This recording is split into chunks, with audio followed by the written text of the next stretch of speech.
নবদ্বীপের মাটিতে বাবা ব্রজেন্দ্র নন্দন কৃষ্ণ, কলিকালের মাটিতে হয়েছে শ্রীকৃষ্ণ চৈতন্য মহাপ্রভু। কিন্তু বাবা পৃথিবীতে হাজার হাজার ভক্ত, লাখ লাখ ভক্ত, কোটি কোটি ভক্ত আছে, কারোরটাকে কৃষ্ণ গৌর হলো না।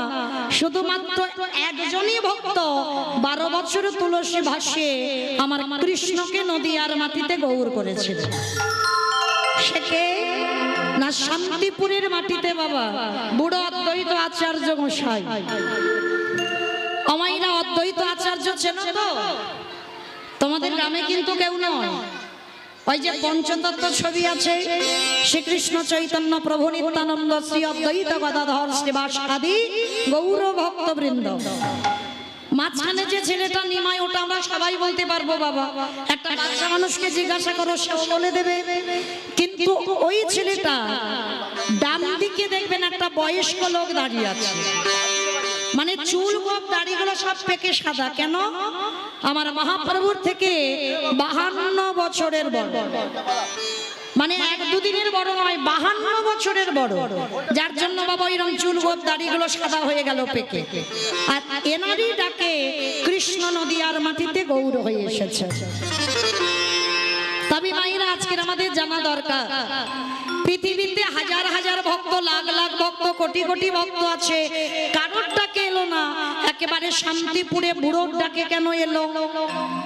তাহলে বাবা ঠাকুর মনে রাখতে হবে ওই বুড়ো মানুষটার পাওয়ারটা কত ছিল, তাই না? যার জন্য এত ভক্ত থাকতে এলো না, একেবারে ওই বুড়োটার ডাকে এলো। তাহলে বুড়োটাকে, যার একটা নাম হলো মৃত্যুঞ্জয়। বাবা ঠাকুর বলেন তো মৃত্যুঞ্জয় কোন ঠাকুরকে বলে? শিব ঠাকুরকে। বাবা, শিব ঠাকুরের একটা নাম হলো মৃত্যুঞ্জয়। কেন না? ওই একজনই বাবা শুধু মৃত্যুকে জয় করেছিলেন। মানে সত্য, ত্রেতা, দাপর, এই 3টে যুগে আমার বাবা ভোলানাথের কোনো রূপ পরিবর্তন হয়নি, একই শিব। আর এই যে ফাল্গুন মাসে বাবা 24 তারিখে একটা ব্রত গেল, বলতে পারবে? কারণ মনে আছে কি ব্রত? জন্মাষ্টমী। ফাল্গুন মাসে জন্মাষ্টমী গেছে, মানে খিচুড়ি স্কুলে যাই না। বলো কি গেল ফাল্গুন মাসে? হ্যাঁ, গৌর পূর্ণিমা। ফাল্গুন মাসে 24 তারিখে নাকি গৌর পূর্ণিমা গেল। শিব চতুর্দশী ভুলে গেছো তো? যারা যারা আমরা শিব চতুর্দশী ব্রত পালন করেছে তাদের উদ্দেশ্যে নিবেদন বাবা, সারা রাত জেগে রইলাম। আর এবছর বাবা এমন ভাবে পড়েছে আমাদের বৈষ্ণব সমাজে 2 দিন হয়ে গেল উপোস, তাই না? অনেক অনেক মানুষরা 2 দিন হয়ে গেছে শিব চতুর্দশী ব্রত। কিন্তু এই যে শিব চতুর্দশী ব্রত আমরা পালন করলাম, সারা রাত জেগে থাকলাম, সারা রাত জেগে বাবার মাথায় জল দিলাম, সারা রাত অনাহারি অনিদ্রায় কাটালাম। কিন্তু একটা কথা কান খুলে শুনে নাও, বাবা কিন্তু কলিযুগে কোনোদিনই আসেনি, শিব রূপে কোনোদিনই আসেনি। বাবা তো অদ্বৈত আচার্য। কিন্তু এই জায়গাটাই মা প্রত্যেকের মনে একটা প্রশ্ন জাগছে না? সত্যতে শিব হলো, ত্রেতাতে শিব হলো, দাপরে শিব হলো, কিন্তু কলিযুগে কেন শিব হলো না? তার একটাই কারণ। কি কারণ? পাপ কোনোদিন বাপকে ছাড়ে না। এই কথাটা বাবা চলতি কথা, আমরা মাঝে মাঝে বলি তুই পাপ করছিস তো মনে রাখবি পাপ কোনোদিন বাপকে ছাড়বে না। কিন্তু এর কথার মানে আছে বাবা, এই যে পাপ ছাড়ে না বাপকে, কেন বলি আমাদের বাবাটাকে? মানে যেমন আমি কীর্তনিয়া মৌমিতা ঘোষ, আমার বাবার নাম খাতা কলমে হচ্ছে রাধেশ্যাম ঘোষ। ওইটা আমার বাবা চিরস্থায়ী নয়, ক্ষণস্থায়ী। আজকের আছে, কালকের ও বাবা তোমাকে ফেলে রেখে চলে যাবে।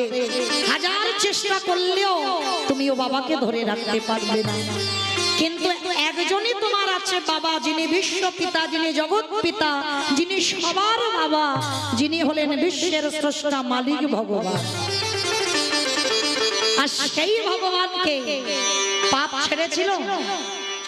কখনো ছাড়িনি। একটু শাস্ত্রের দিকে তাকিয়ে দেখেন, যেদিন কুরুক্ষেত্রের মাঠে গান্ধারীর শতপুত্র নিধন হয়ে গেল, রাতের অন্ধকারে গান্ধারী হাতে মশাল জেলে পাগলিনীর মতো কুরুক্ষেত্রের মাঠে গিয়ে গান্ধারী দাঁড়িয়েছিল, চিৎকার করে ডাক দিয়েছিল দুর্যোধন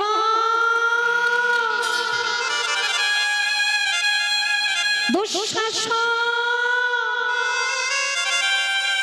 আমার একটা ছেলে যেন মা বলে ডাকে, কিন্তু একটাও ছেলে মা বলে ডাকার ছিল না। কুরু বংশটা ধ্বংস হয়ে গেল। গান্ধারী যখন কাঁদছে, আমার স্বয়ং কৃষ্ণ দয়াময় হেসে বলেছিল, পিসিমা পিসিমা কাঁদো কেন? আস্তে মা, আস্তে, একটু আস্তে।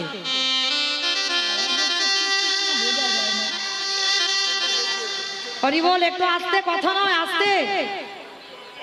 বসো, চুপ করে বসো সবাই। এই গুনগুন আওয়াজটা একটু থামিয়ে দেন, একটু থামান।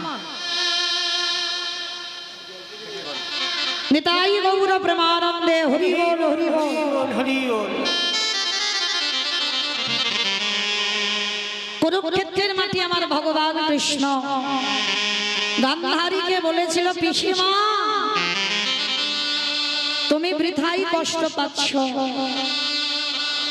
তোমার এই যে 100টা ছেলে কুরুক্ষেত্রের মাঠে ধ্বংস হলো, মনে রেখো পিসি, 100টা ছেলে তো তোমার নয়, 7টাকে তো তুমি চুরি করেছো।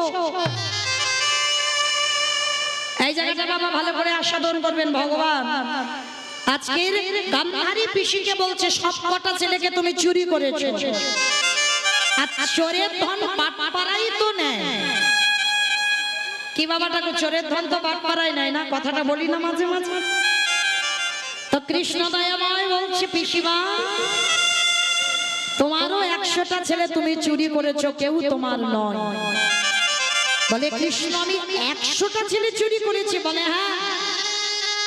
মনে করে দেখো তো পিসি, সেই রাত্রিবেলার কথা যেদিন দুর্বাসা মুনি বাবা কুন্তির দরজায় এসেছিল, আর কুন্তি মাকে বলেছিল, কুন্তি আজ আমি মধ্যাহ্নকালীন সময় তোর বাড়িতে এলাম, আর এই তোর বাড়িতে এসে আমি 100টা সোনার পাত্রে আমি পরমান্ন পেতে চাই।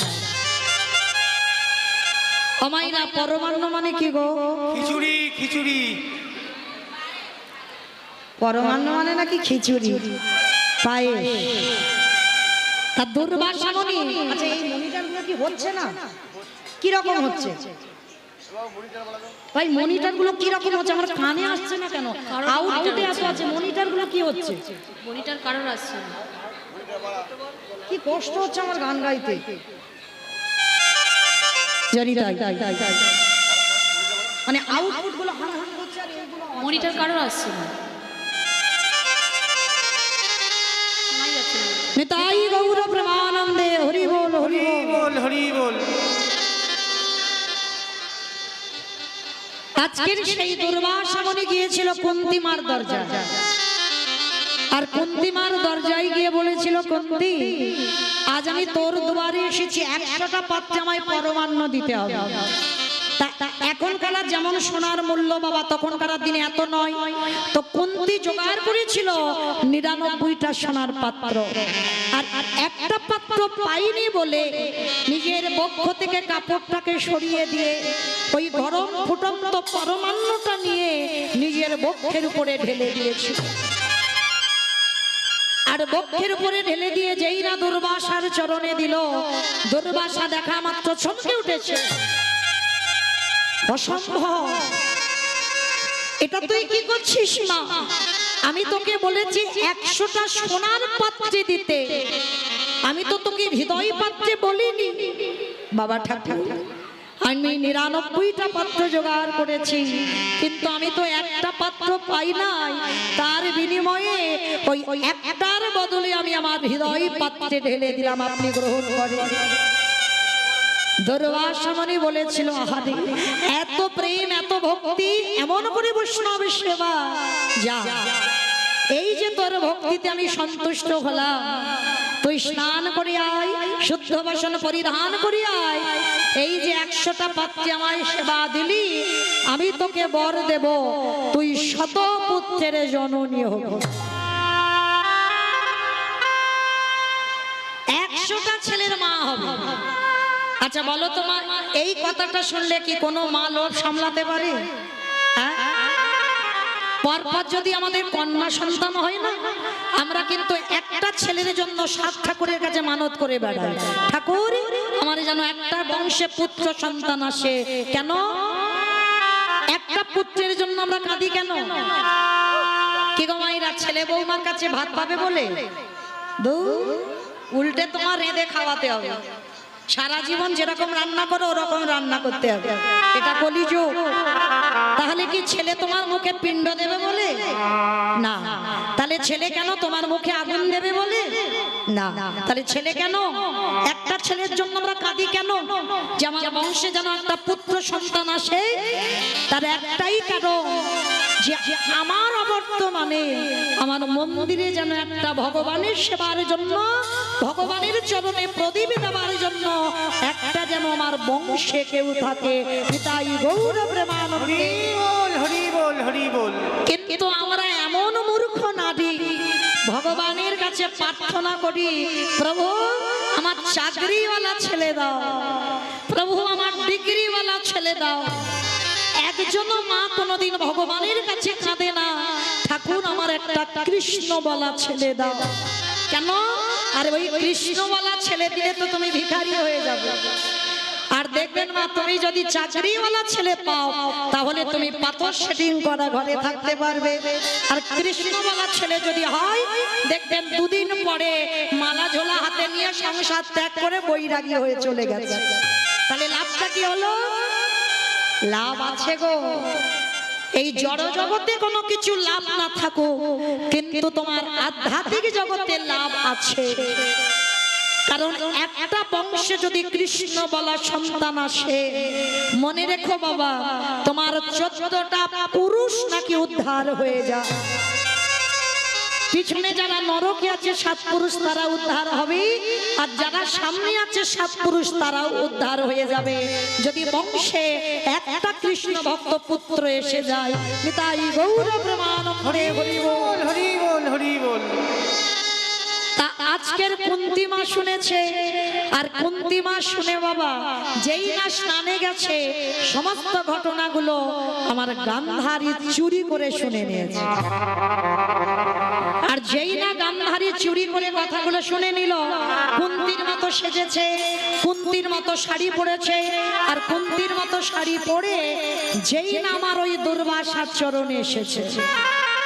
আর দুর্বাসা মনে কি করেছিল? ধ্যানাযোগী ছিল, মাথায় হাত দিয়ে আশীর্বাদ করে দিল, তুই শতপুত্রের জননী হবি হবি হবি। আমাইরা এত ভালো বর আর পেয়ে আর থাকা যায়? বরটা চুরি করে নিয়ে গান্ধারী পালিয়ে যাচ্ছে। আধা ঘন্টা পরে কুন্তী এসে বলছে, বাবা ঠাকুর আপনি বর দেবেন বলেছিলেন, দেন। চমকে উঠেছে, অসম্ভব, আমি তোকে একবার বর দিলাম আবার বর চাইছি? আমি তো এই মাত্র তোকে শতপুত্রের বর দিলাম। না বাবা ঠাকুর, আপনার বোধহয় কোথায় ভুল হচ্ছে, আপনি আমাকে বর দেননি, অপদার্থ। আমার ভালো করে মনে আছে আমি তোকে বর দিয়েছি। কুন্তী বারবার একটা কথা বলে যাচ্ছে, আপনি আমাকে বর দেননি, তাহলে দিলাম কাকে? ধ্যানাযোগে বসলো দুর্বাসা, আর ধ্যানাযোগে বসে দেখলো ওটা কুন্তীকে বর দেয়নি, কুন্তীর মতো সেজে গান্ধারী বরটা চুরি করে নিয়ে পালিয়ে যাচ্ছে। দুর্বাসা মুনি ধ্যানাযোগে বলে বলেন, ওরে পাপিষ্টা নারী, ওরে দুরাচারী নারী, তোর এত বড় স্পর্ধা, আজকে তুই দুর্বাসার সঙ্গে ছলনা করলি, আমি তোকে ছেড়ে দেব না, আমি তোকে অভিশাপ দিলাম। এই যে তুই আমার কাছ থেকে 100 ছেলে চুরি করলি, কুন্তীর মাথায় হাত রেখে বর দিল, তুই 3টে ছেলের জননী হবি, যুধিষ্ঠির, ভীম, অর্জুন। মাতৃর হবে 2টো সন্তান, নকুল সহদেব। আর মাতৃর পর, মাতৃর যখন মৃত্যু হয়ে যাবে, তারপর এই ত্রিভুবন জানবে তুই পঞ্চপুত্রের জননী। আর তোরই 5টা ছেলের হাতে গান্ধারী 100 সন্তান নিধন হবে হবে হবে। কি গো মাইরা, তাহলে দেখেছেন সুদে আসলে কিরকম ডবল হয়ে ভগবান কিরকম ঘটনাটা ঘটিয়ে দিল। তাই তো আমার কৃষ্ণ দয়াময় বলছে, পিসিমা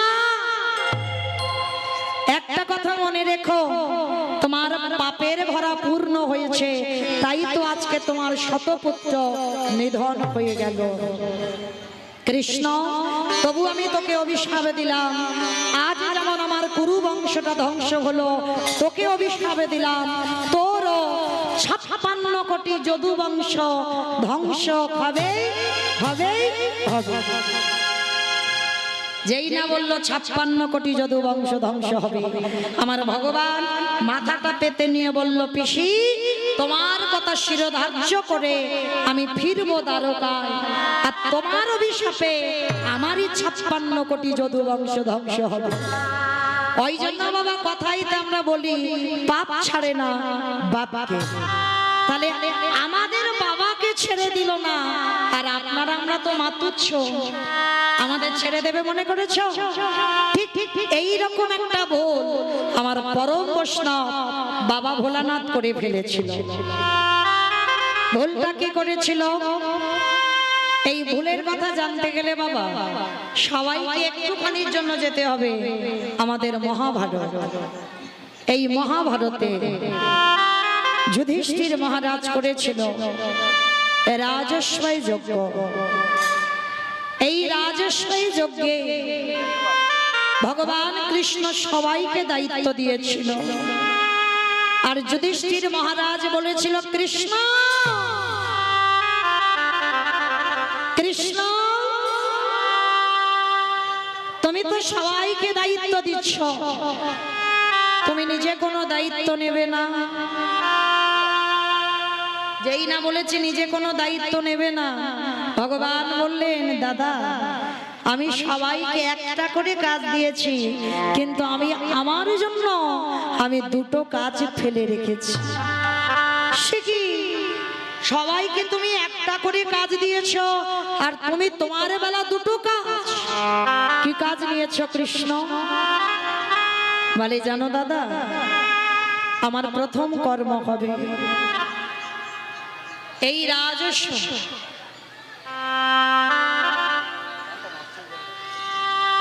এই রাজস্বই যজ্ঞে যত যত সাধুগুরু ব্রাহ্মণ বৈষ্ণব আসে, যত যত ভক্তরা আসবে, আমি কৃষ্ণ দয়াময় হয়ে সবার প্রথমে আমি নিজের হাতে তাদের চরণ যুগল ধৌত করব। যেই না কথাটা বলেছে, সঙ্গে সঙ্গে যুধিষ্ঠির মহারাজ চমকে উঠেছে, কৃষ্ণ কে কোন জাতের মানুষ আসবে, কে ছোট জাত কে বড় জাত, ছোট বড় বিচার করবি না, তুই সবার পা ধোবাবি। বলে, হ্যাঁ দাদা আমি সবার পা ধোবাবো। আচ্ছা বাবা গো, কি গল্পের ফোয়ারা উড়েছে। হরি বল, গল্প করবে গো, করবে সারা জীবন গল্প করবে। এই দিনটা যদি চলে যায় আর পাবে না খুঁজে, কারণ এখানে কেউ গ্যারান্টি দিতে পারবো না বাবা কাল আমি থাকবো। ওই জন্য সবার কাছে বলছি, এমনি তো গরম পড়েছে বাবা, মানুষ যেন হাটফাল করবে, ওই জন্য সবার কাছে নিবেদন, একটু কৃপা করে শান্ত হয়ে বসে, এত কথা বলবেন না, গন্ডগোল করবেন না। দেখবেন একটু চুপচাপ বসলে গরমটাও কম হবে, কারণ আমার মতো তো একটু কষ্ট করে কথা বলতে হচ্ছে না, কথা বললে গরম হবে। একটু কথা কম বলেন, একটু শান্ত হয়ে বসেন। নিতাই গৌর প্রেমানন্দে হরি বল হরি বল হরি বল। আচ্ছা মায়েরা,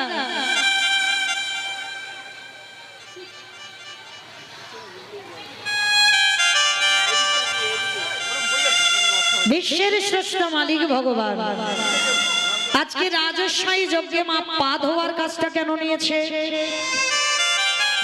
বলতে পারবেন পা ধোয়ার কাজটা কেন নিয়েছে?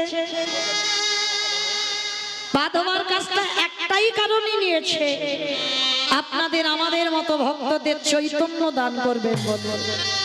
কিসের চৈতন্য? আমাদেরকে শিক্ষা দিয়ে গেল, ওলে কলির জ্ঞানন্দজি, তোদের বাড়িতে যদি সাধুগুরু বৈষ্ণব আসে, সবার আগে চেষ্টা করবি নিজের হাতে তাদের চরণ যুগল আগে ধৌত করে দিতে। কিন্তু মায়েরা, এই নিয়মগুলো আমাদের আগেকার দিনে ছিল, এই এখনকার দিনে আমাদের মতো মেয়েরা আমরা যত টিভি সিরিয়াল দেখি আর আমাদের আচরণগুলো বাবা ঠিক সেই রকম হয়ে যায়। আর আমরা বিশ্বাস করি না, আর আমরা মানতে চাই না যে সাধুগুরু বৈষ্ণবদের পদধূলার কত দাম। আমরা আর বিশ্বাস করি না, আমরা আর মানি না। কিন্তু সবার চরণে আমার একটা নিবেদন,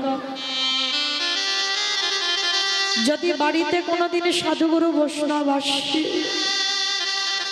বাড়িতে যদি কোনোদিন গুরুদেব আসে, কোনো ভক্ত যদি দুয়ারে আসে, চেষ্টা করবেন বাবা সবার প্রথম নিজের হাতে তাদের চরণ যুগল আগে একটু ধৌত করে দিতে।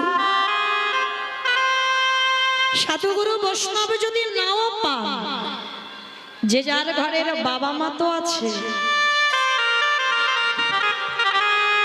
যে যার ঘরের শ্বশুর শাশুড়ি তো আছে, চরণ ধরে বলে যাই বাবা, যদি পারেন বৎসরে একবার, আমি বলে যাচ্ছি না যে রোজ রোজ তোমরা বাবা মার পা ধোবাও, শ্বশুর শাশুড়ির পা ধোবাও, বৎসরে একবার, বৎসরে একবার চেষ্টা করবে যে আজকের যদি বাবা মা থেকে থাকে, যারা হারিয়েছে, হাজার দিন কাঁদলেও বাবা ওই মূল্যবান সম্পদ আমরা আর ফিরে পাবো না।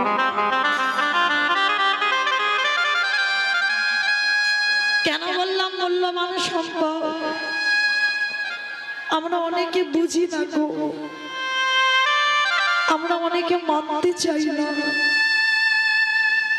বাবা মার চরণ ধুলাটা হচ্ছে খুব মূল্যবান সম্পদ। যদি বলো এটা কীর্তনিয়া মৌমিতা বলছে না, যারা এখানে শাস্ত্র জ্ঞানী বাবা, ভগবান কৃষ্ণ সুদামাকে বলেছিল, সুদামা এই জগতে সবার আগে বড় গুরু হলো যে যার ঘরের বাবা মা। এই পৃথিবীতে হাজার তীর্থে যেতে হবে না, যদি একবার পিতামাতার চরণ সেবা করা যায়। ভগবান বললেন যারা যারা পিতামাতাকে শ্রদ্ধা করি, যারা যারা পিতামাতাকে ভক্তি করি, শুধু এ জীবনে নয়, আমি প্রতিটা জনমে জনমে সেই ভক্তির দরজায় বাধা বুঝি ভক্তি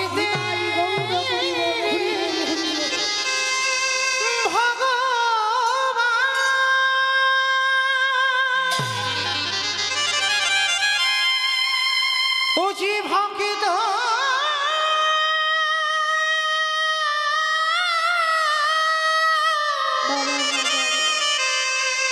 ভক্ত ছাড়া কিছু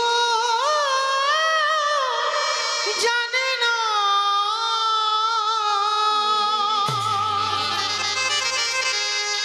তাই তো যুগে যুগে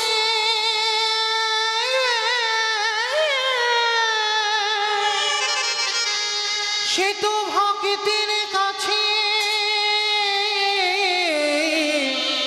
ছুটে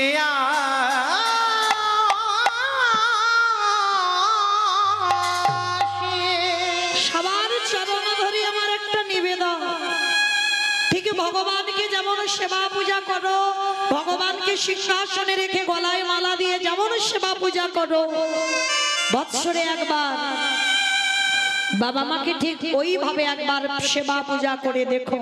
ভগবান বললেন সেই ভক্তির দরজায় আমি সারা জীবন ভক্তি হয়ে যাব। তাই তো ভগবান রাজস্বী যজ্ঞে আজকের পা ধোয়ার কাজটা নিয়েছে। শুধু পা ধোয়ালো না গো, আরো একটা কাজ করেছিল। কি কাজ জানো? যারা যারা ওই যজ্ঞে প্রসাদ পেয়েছিল, কৃষ্ণ দয়াময়, ওই প্রসাদের পাত্রগুলো একটা একটা করে নিজের হাতে ফেলেছি।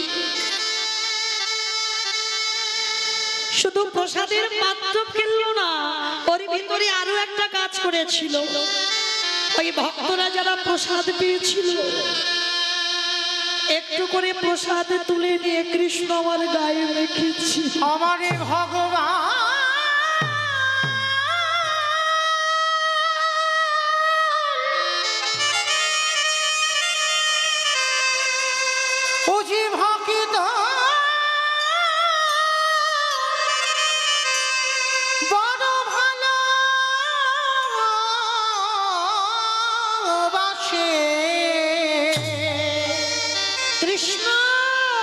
সে যে ভক্ত ছাড়া